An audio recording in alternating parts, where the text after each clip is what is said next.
Good morning, everyone. When I read this reading first a couple of days ago, this popped into my mind. I thought, oh, that's easy. And the line from the Festival of Light that we read every week, with all my heart, with all my mind, with all my strength, and with all my soul. So I thought, that's the answer. And now I'll find a way to talk about that for 20 minutes. And suddenly I heard this voice that said to me, be careful. This is a trick question. What is the best way to worship?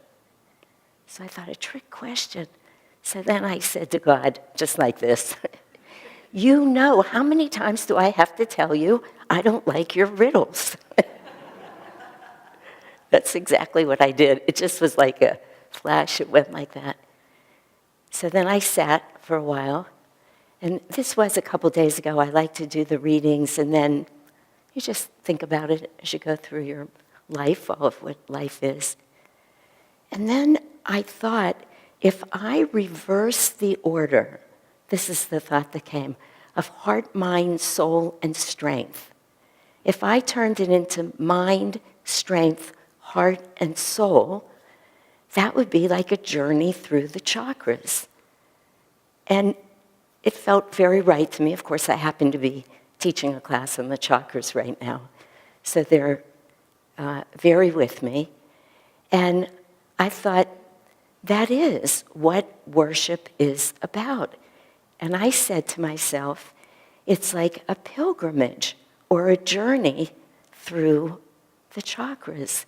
And then I said, that is exactly why it's a trick question.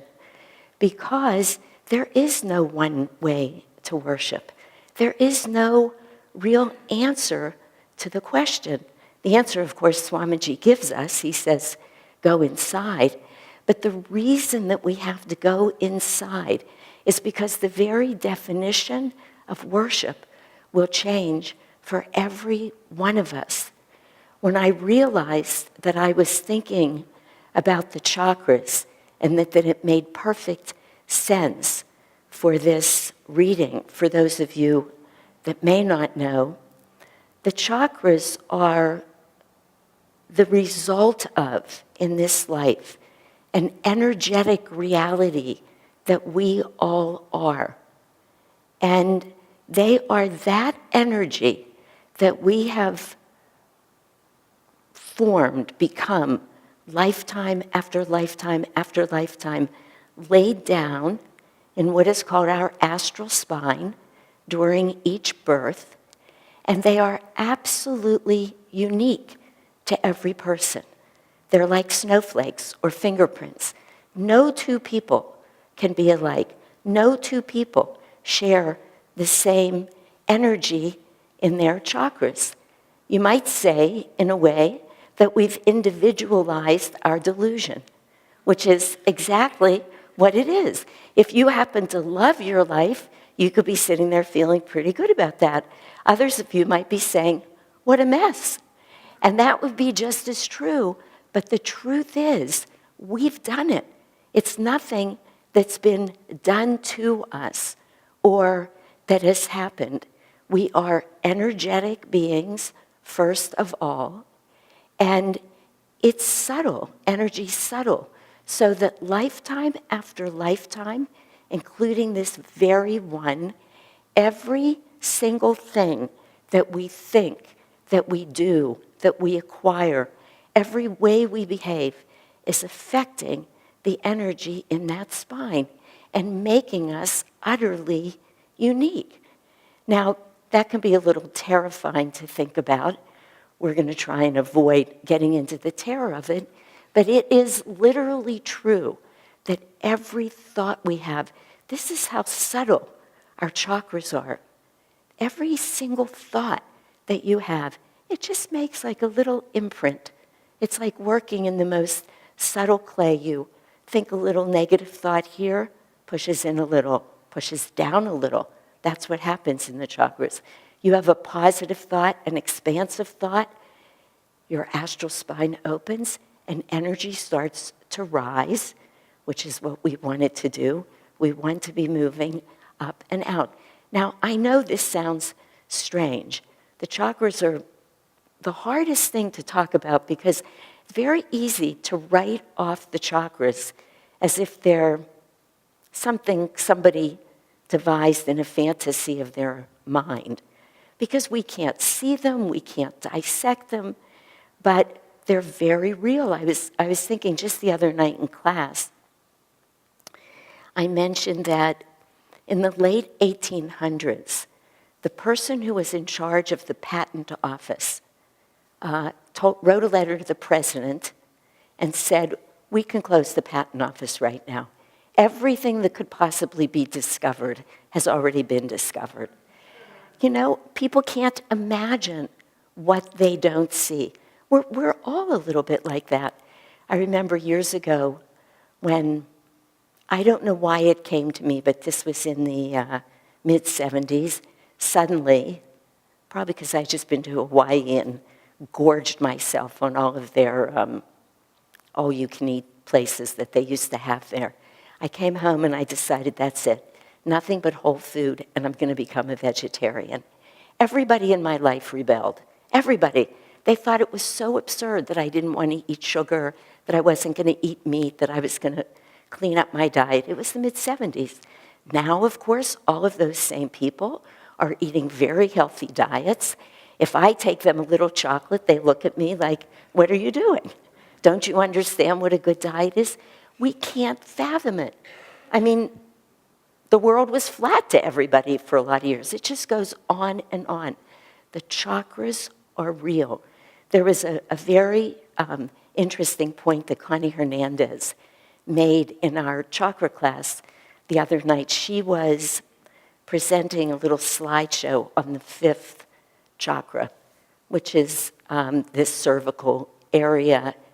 And the element that's related to that fifth chakra is ether.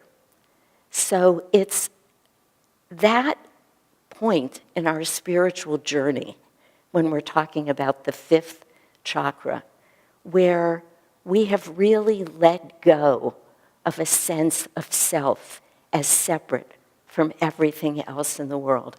Now, interestingly, what she was saying is that the thymus gland is the gland, one of the glands, but the main endocrine gland, that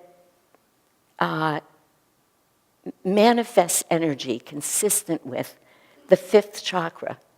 The thymus gland is the gland that makes T cells in our body.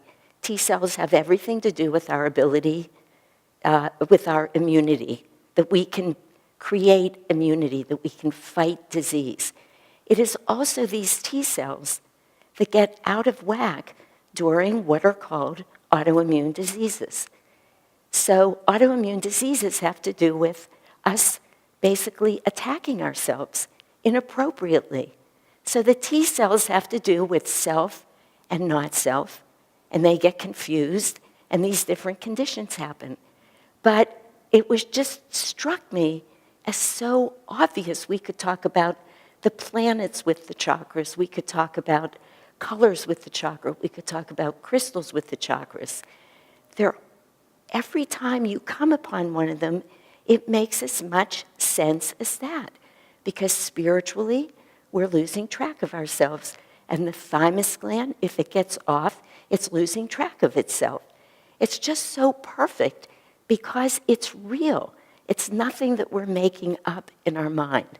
So the first chakra, which I've now rearranged in our heart, mind, soul, strength to mind, has to do with us really setting our roots into the ground.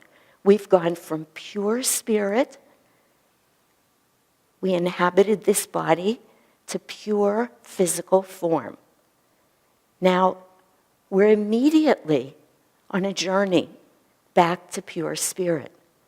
So we lay down roots. We know where we are. We get clear about what we want our journey in this life to be.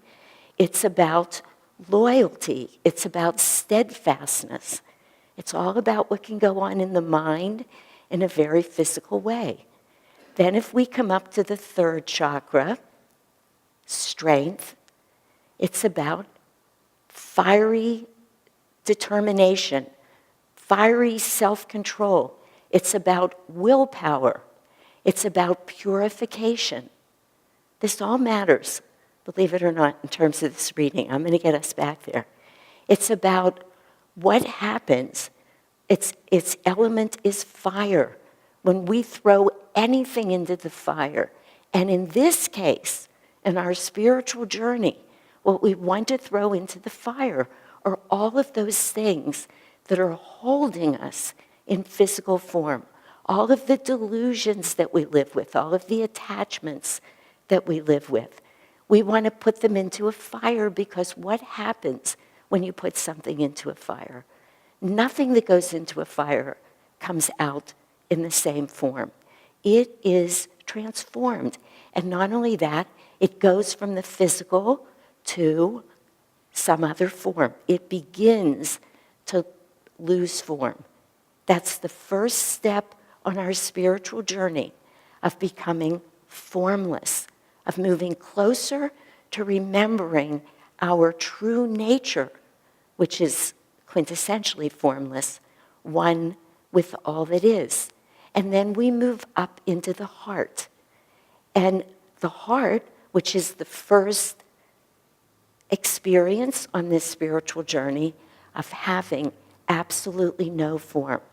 But the heart from a spiritual place has to do with divine love, not human love. It has to do with ridding ourselves of all attachment, no physical form, of ridding ourselves of all likes and dislikes. The heart is a very sacred place on the spiritual journey. That's why you heard in our reading, how many times did Swamiji in his explanation mention the heart? Because the heart becomes a sacred altar as we move on this journey. And then, of course, soul. So it all made sense. It is a pilgrimage. Life is a pilgrimage. All of life, our entire life, every experience we have, everything we set out to do is a pilgrimage. Now, what do we do on pilgrimage? We go to holy places. We go to places that are impregnated with high vibration. We go to places where miracles have happened, where great saints have been. Master said to the monks in Mount Washington, I meditated on every spot in all of Mount Washington, meaning I spiritualized it. And now, what do we all want to do? We all want to get back to Mount Washington. We all want to go to Lourdes. We want to go to places. We come here. Why? Because souls for decades, if not 100 years now, I forget how old this church is, have been coming here and have been praying to God in one form or another, whether it was the Catholic Church or it's now a church of self-realization. Reveal thyself. Come to me here. I often tell students when I'm teaching any class, but particularly Med 1, just coming into this temple is changing your life in ways that you cannot imagine, because the vibration is one of people seeking God. You don't have to know it. You don't have to be aware of it. You just keep coming here. Doesn't matter what we teach. Last week in this beautiful dedication of the Moksha Mandir that happened up in Ananda village, please watch those videos online. They're all there.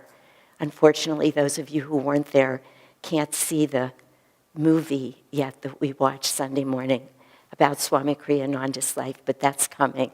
But even the talks were so moving.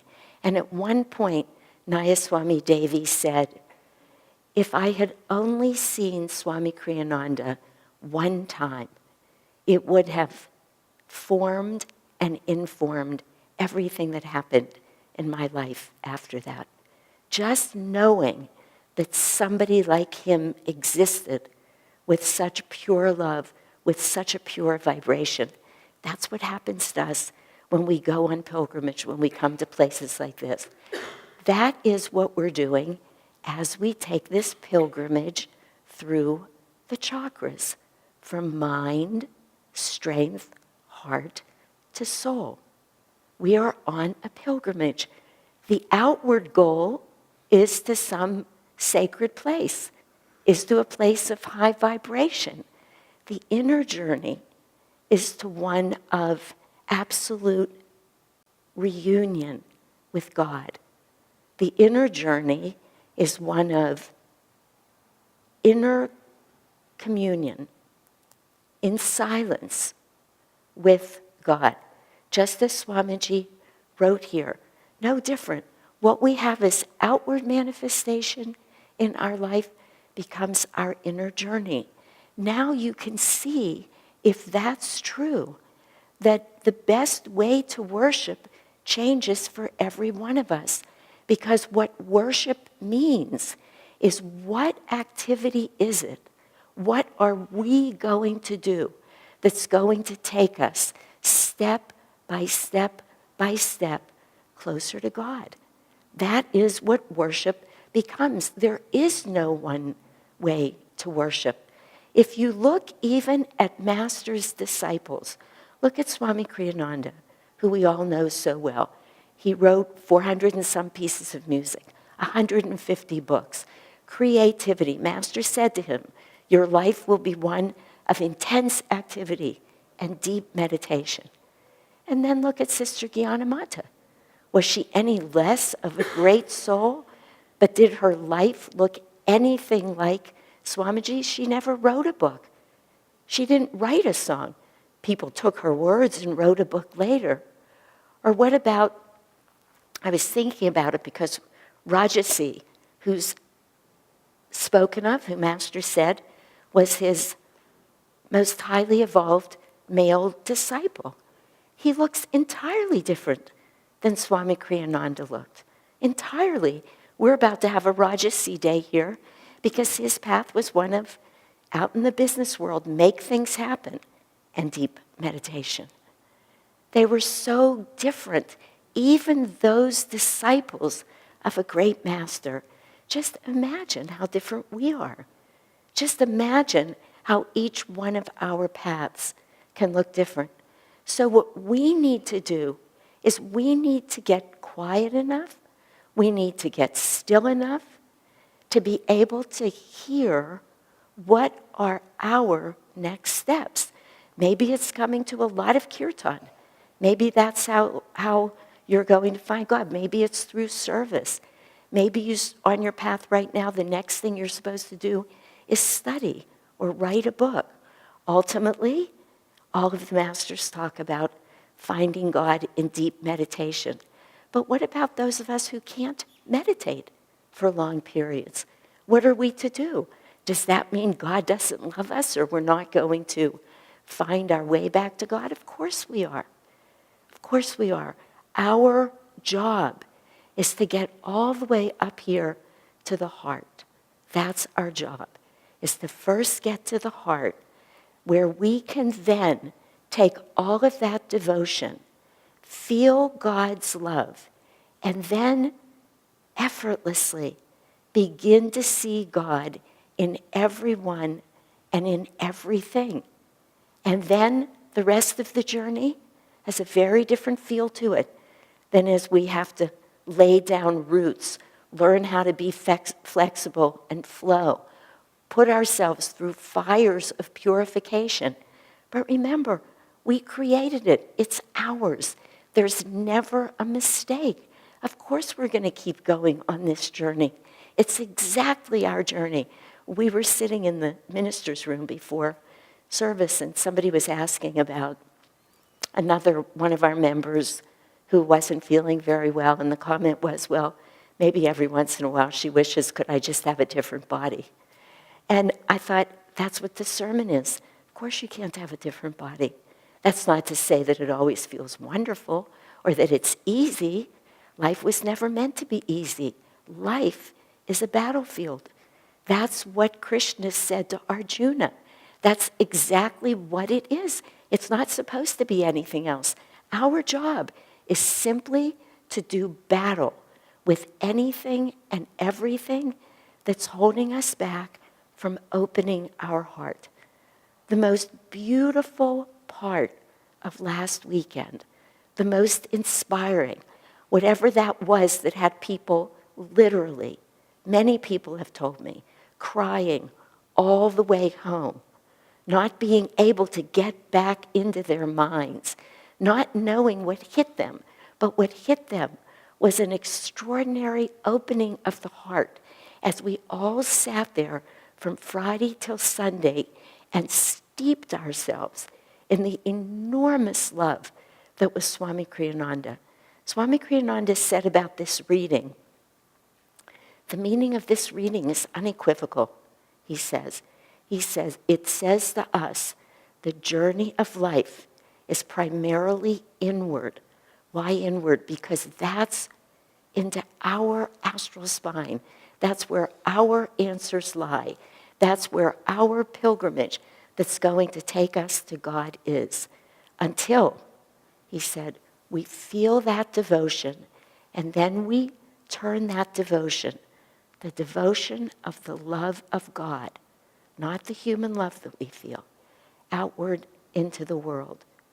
Two of the most precious, extraordinary talks, well, they were all that, but listening to Shurjo and Narayani last week speak about Swami's love for every living being, absolute, unconditional love.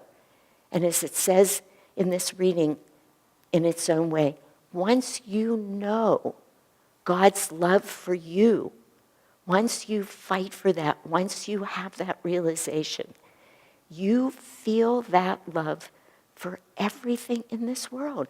You see, what does it mean when it says in spirit and in truth? That's been one of the hardest phrases to untangle. What could it possibly mean? I've thought about that for years, that we have to love God in spirit and in truth. But that was my problem. I was thinking about it. You can't think about truth. You can't analyze truth. You have to find truth in silent inner communion in your heart. And it is the only place to know the truth. Everything before that is an opinion, an idea, a thought. But to really know truth, you go inside. You do your journey. Some lives it's easier, some we get to run through some of our harder karma. Doesn't matter. It's all ours. Narayani told a very beautiful story that I'd like to share with you as part of her talk last week. It started out by her explaining when she first met Swami Kriyananda, she knew barely any English. The day after she arrived in India, the day after, he called her upstairs to his room. He was writing the commentary on the Bhagavad Gita. For any of you who have read it, it's as profound as any work could be. It's the story of the Gita and trying to explain the whole purpose of life. Everything God wants to tell us, it's in that book. It's not like reading a fairy tale. And he calls her up and he says, I've invited you up here so that you can read through this. He was having Jyotish, Devi, Asha, others read it as it was coming through him and critique it. She doesn't speak a word of English. She arrived in India the night before. He invites her up to read it. So she takes out a tiny little Spanish to English dictionary. She's going to use that dictionary. He said to her, what is that? She said, I thought it would help me understand. He said to her, you don't need that. He said, you will feel and know all of this in your heart. Now, for those of you who know Narayani, or for those of you who don't, of course, Swami Kriyananda knew exactly what he was doing, and that was prophetic. She is an extraordinary being who then lived every minute, nearly, if it's not exact, there's very few minutes that were left out, of the rest of Swami Kriyananda's life by his side. Of course, not without reason, whatever that is. She is a great, great disciple. But she ended her talk in this way. She said, after talking about many things, all of it about this extraordinary love that Swami had come to right near the end of this life, after he had taken his own personal pilgrimage, the way every one of us has to do. She said at the very end of that talk, now I will say to you what Swami said to me. You don't need to learn these things. You don't need to try and figure it out. It is all in your heart. While each of our paths are individual, every single one of us, the way to worship is unique. Our job is to figure that out. There are spiritual guidelines. When we say every Sunday morning, the Master says, open your heart to me, and I will enter and take charge of your life. There it is. This is our goal, to get to that place where God can then lift us up into a superconscious experience of His divine presence, a superconscious knowing that we are that. Narayani said, it's in your heart. Open your heart, and He will enter. Be receptive to those who could receive Him. To them gave He the power to become the sons of God. No matter what our way of worship is, and we'll each come to it, if we open our heart, God will enter and show us the way. He will speak to us in ways that we can't imagine. Now this, He'll say. Now that. Now you go here. You go there. He may speak to us through our friends, through our gurubhais, through prayer, through a chant, through a sermon, through the ways we struggle. All of that is a distinct part of our lives. All of that, all of our sadhana, everything is our particular way of worshiping so that we can know God.